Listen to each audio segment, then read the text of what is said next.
Is ESPN using the Georgia-Clemson football game, the opener in Atlanta on August the 31st, are they using this game to compete with Fox's big noon kickoff? I mean, it's a good question to ask. A 12 o'clock kickoff between Georgia and Clemson? It's a really good question to ask. Some of you have asked that question. I'm now asking that question. Welcome to Clemson Football Live. I'm glad you're here. Happy Friday, May the 17th. Whew! For some of you, this is the end of the work week. For some of you, it's just beginning, but to each their own. I hope you're doing well. I hope you'll subscribe if you like the channel or if you just hate the look on my face. Like you too. I hope you will subscribe, pass it around to all your friends, whether they like me or they hate me. Also, if you want to support the channel on a monthly basis, there's a join button below. I'm just a dude in my bonus room talking college football, mainly Clemson football, but talking college football. So let's get to this. The Clemson-Georgia kickoff game for both teams in Atlanta. Basically a home game for Georgia.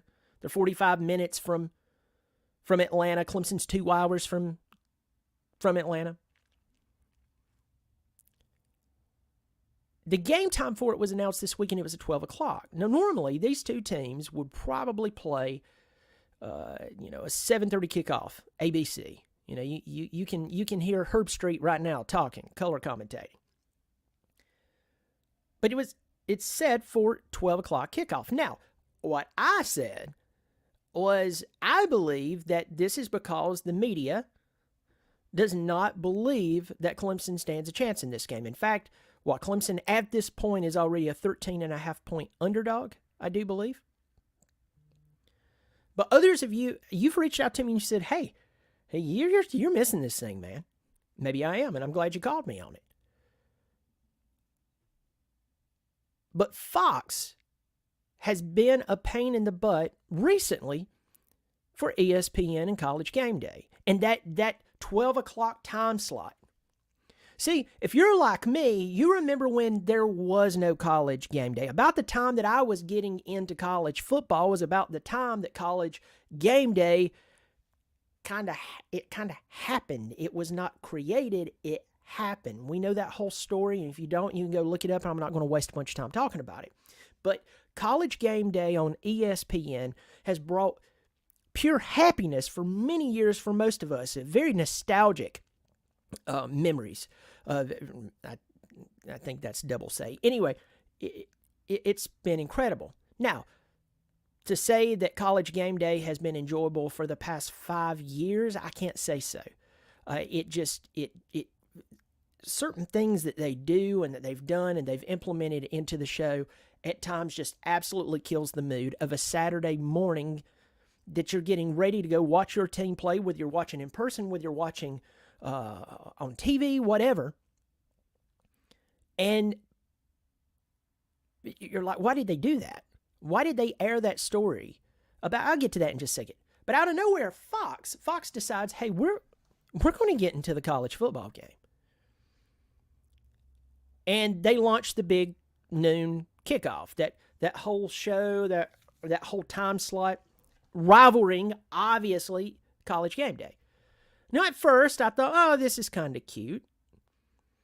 But then I started catching myself watching it more than I watched College Game Day. And in fact, a lot more. But I'm not the only one who is experiencing that change from what used to be to what is now. I want to say towards the end of the college football season, Fox's college big noon kickoff, that whole show with Urban Meyer and Matt Leinart and Reggie Bush, those guys,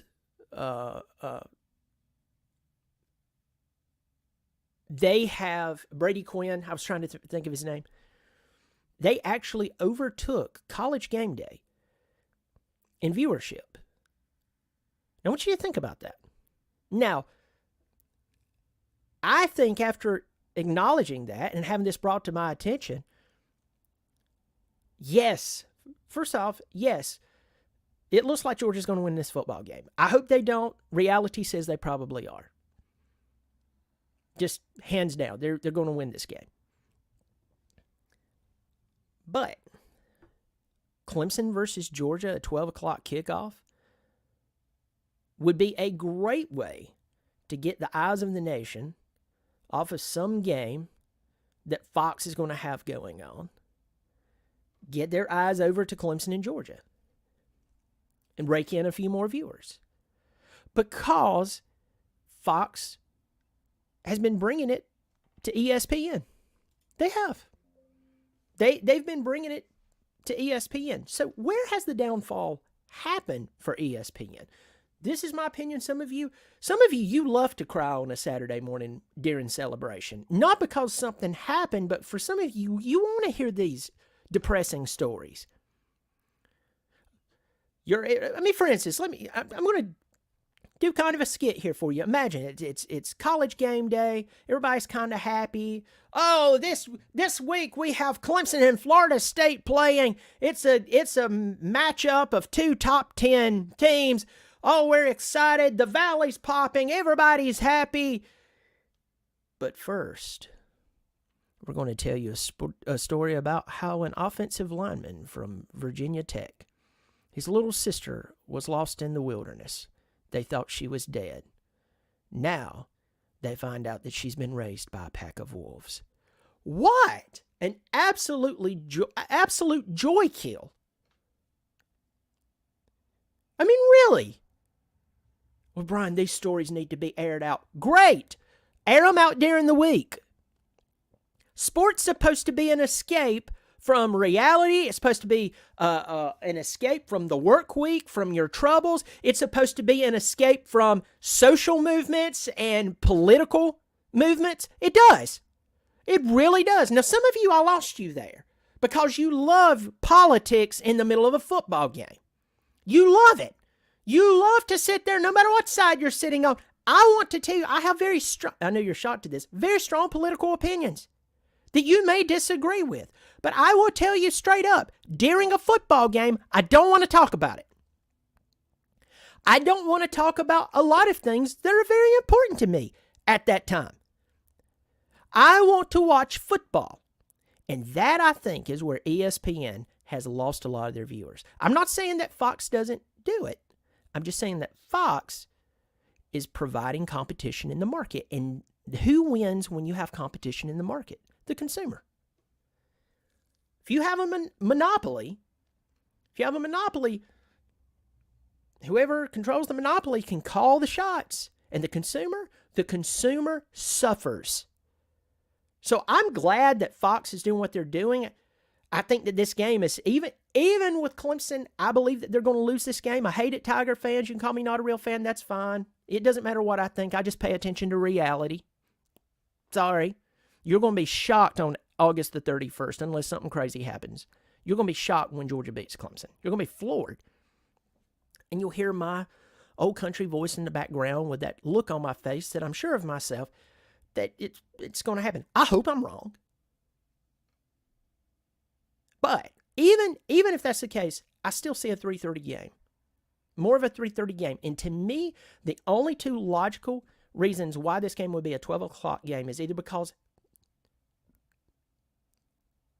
the powers that be believes that Georgia is going to shellac the orange off of Clemson, which is possible, or they're trying to compete more with Fox because Fox is cleaning is starting to get the upper hand. Also, Fox is part of this whole deal with the Big Ten. You know, the Big Ten just created the mini super conference, and it covers from sea to shining sea, except for the South. That's where the whole lawsuit and all that comes into play, how that could possibly work out. But the Big Ten has done it, and they're on several networks, including Fox. So the ESPN just can't sit around and be lazy anymore and go, well, I mean, we basically got a hold on the market. Not anymore, and thank God for it. Folks, tell me what you think. Leave a comment below. I think it's a good argument. I think it's a very, very good argument. Folks, you take care of yourself. And I will be catching you very soon. As always, go Tigers.